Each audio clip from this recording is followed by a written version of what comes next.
बाजी भगवान शिव से विलग होकर अपने शरीर को भस्म किया, हिमालय के यहां जाकर के पार्वती जी के रूप में प्रकट हुए। हिमालय पुत्री पार्वती बाल्यावस्था से ही निरंतर ध्यानस्थ रहना शिव अनुराग में। जब किशोर अवस्था हुई, किसी से कोई संभाषण नहीं करती थी माता जी, हर समय भगवान शिव के ध्यान में निमग्न रहना, कठोर तप करना शुरू कर दिया। जो बिल्व पत्र सूख कर गिर जाते थे, माता जी उसको अपने मुख में रख करके पा लेती। एक बिल्व पत्र, अपर्णा, शरीर सूखने लगा। माता जी का नाम अपर्णा, भारी तपस्या। भगवान शंकर को एकदम बोध हुआ कि सती का जन्म पार्वती के रूप में हिमालय के यहां हो चुका है और वो हमारे लिए कठिन तपस्या कर रही है। तो सप्त ऋषियों को बुलाया और उनसे कहा कि जाओ इनके प्रेम की परीक्षा लो। जानते हैं, सब कुछ जानते हुए भी ये होता है। जैसे लोग कहते हैं भगवान जानते हैं अपने भक्त को, तो परीक्षा क्यों लेते हैं? तो पढ़ाया तो टीचर ने ही है, तो सालाना परीक्षा तो होगी ही कि तुम क्या पढ़े हो। ऐसे ही तुम्हारे प्रेम की परीक्षा होगी। तुम हरि को चाहते हो या हरि की रची हुई माया को? हरि की हुई रची हुई माया में आकर्षित हो गए तो 0 आ जाएगा। वो हरि की तरफ देखते रहे, माया से बच गए तो नंबर आ जाएंगे। 100 के 100 आते हैं यहाँ, 98 96 नहीं आते। 2 ही चैप्टर हैं, हरि पसंद कर रहे हो या हरि की माया। हर भक्त के सामने आता है तो प्रायः लड्डू ही खाने को मिलता है। बचता वही है जो मामे वे प्रपद्यन्ते माया में ताम तरंति थे, केवल हरि। पार्वती पहि जाई तुम प्रेम परीक्षा लेहु, गिरिहि पेरि पठयहु भवन दूरी करेहु संदेहु। हे सप्त ऋषियों, जाओ, हमारी आज्ञा है। पार्वती की प्रेम की परीक्षा लो, यदि पास हो जाएं तो उनको तपस्या से निवृत्त करो। बोलो महादेव जी प्राप्त हो जाएंगे। जाओ भवन को चली जाओ, तपस्या की आवश्यकता नहीं। ऋषियों ने जाकर के पार्वती जी को देखा, मानो मूर्तिमान तपस्या विराजमान हो, अस्थिमात्र हुए रहे शरीर, सूखे पत्ते बिल्व के। मुनि बोले, हिमांचल नंदिनी, इतना कठोर क्या प्राप्त करना चाहती हो? किसकी आराधना कर रहे हो? तुम्हारा लक्ष्य क्या है? यदि हम सुनने के अधिकारी हों तो आप कृपा करके बता सकती हैं। पार्वती जी ने कहा, मन बड़ा सकुचाता है आपसे बताने में। आप लोग कहीं मेरी हंसी ना उड़ा दें जो मेरा लक्ष्य है। मैंने भी बहुत सिखाने की कोशिश की, लेकिन मेरा मन नहीं मान रहा, हठ पकड़ लिया है। क्योंकि मेरे गुरुदेव ने मुझे जो आकर के बचपन में बता दिया, मैं वही हृदय से स्वीकार कर ली। मनु हठ परा सुनई न सिखावा, चहत बारी पर भीति उठावा। नारद कहा सत्य सोई जाना, बिनु पंखन हम चाहि उड़ाना। मुनियो, वैसे आप भी हंस दोगे। ऐसा लगता है जैसे हम भारी प्रबल धारा में बालू का बांध बनाना चाहती हैं। कहां भगवान शिव और कहां मैं? मेरे गुरुदेव नारद ने बचपन में आकर के कहा, तुम्हारे पति देवाधिदेव महादेव होंगे। बस मैं तब से अपने पति की प्राप्ति की आराधना कर रही हूं। पता नहीं आप मेरी बात सुनकर हंसेंगे कि मानो बिना पंख के मैं आकाश को छूना चाहती हूं। ऋषि हंस पड़े और कहा, बात तो सही है। पर्वत से उत्पन्न हुई हो तो इसलिए तुम्हारी बुद्धि भी हमें लगता है जड़ ही है। नारद के उपदेश से आज तक किसी का घर बसा है? नारद के उपदेश से किसी का घर बसा है? अरे जिस जिसका उपदेश किया उसको बैरागी बना दिया, गृहस्थी तो बनाया नहीं।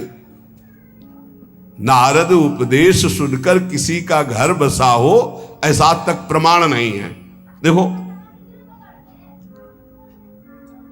दक्ष के पुत्रों को उपदेश किया, 10,000 एक को 1,000 एक, लौट कर नहीं आए, सब बैरागी बन गए। चित्रकेतु को उपदेश किया, घर चौपट हो गया। प्रहलाद जी को उपदेश किया, पूरा हिरण्यकश्यप का नाश हो गया। नारद सीख जे सुनहि नर नारी, अवसी होई तजी भवनु भिखारी।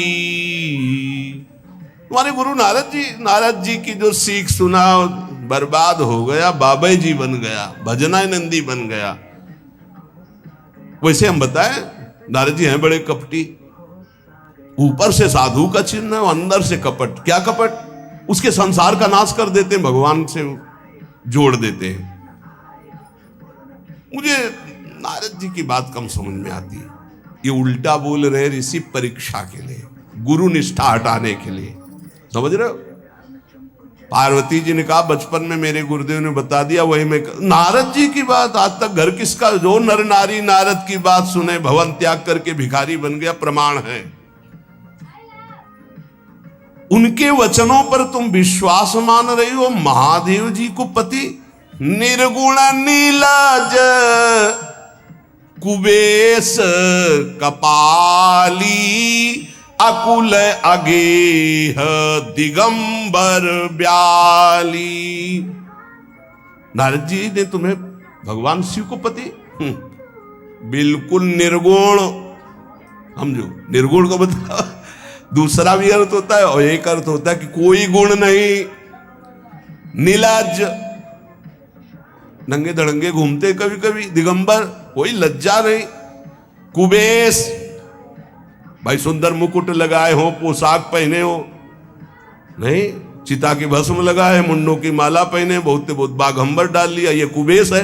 कपाली, मनुष्य के मुंडों की माला।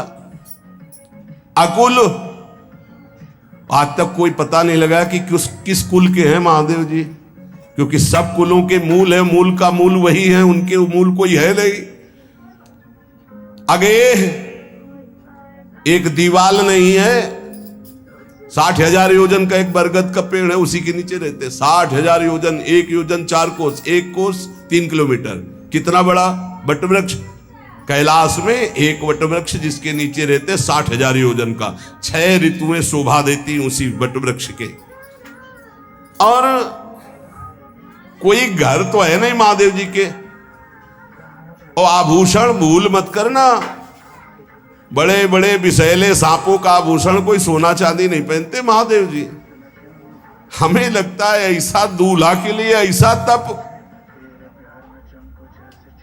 नारद जी ने ठग लिया तुम्हें, पागल बना दिया तुम्हें। देवाधिदेव महादेव के सुनो, इन्हीं ने शिक्षा दी थी सती को। ऐसे बौरे पति मिले, आग में जाके शरीर भस्म करना पड़ा। इसलिए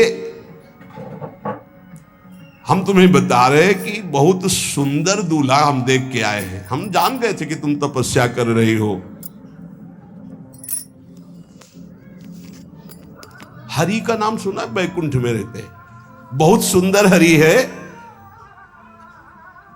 यदि उनका आप वर्ण कर ले तो सुखी हो जाएंगे। बैकुंठ राजधानी, अब आभूषण उनके क्या कहना, पार्षद सही। ऐसे शिव जो चिता की राख लगाते हैं, सांपों की माला पहनते, मुंडों की माला, सांप का जनेऊ, बाघंबर, हमें तो पसंद नहीं आए। और हमारी बात मान लो, ऐसे के पास स्त्रियां टिक नहीं सकती जिनके घर नहीं, आभूषण नहीं, धन नहीं, कोई भोग सामग्री नहीं, उदासीन, उनको किसी से मतलब नहीं। तो सुनो, हमारा विचार स्वीकार कर लो। अति सुंदर सुचि सुखद सुशीला, गावहि वेद जासु जस लीला। असबर तुम्हि मिलावब आनी।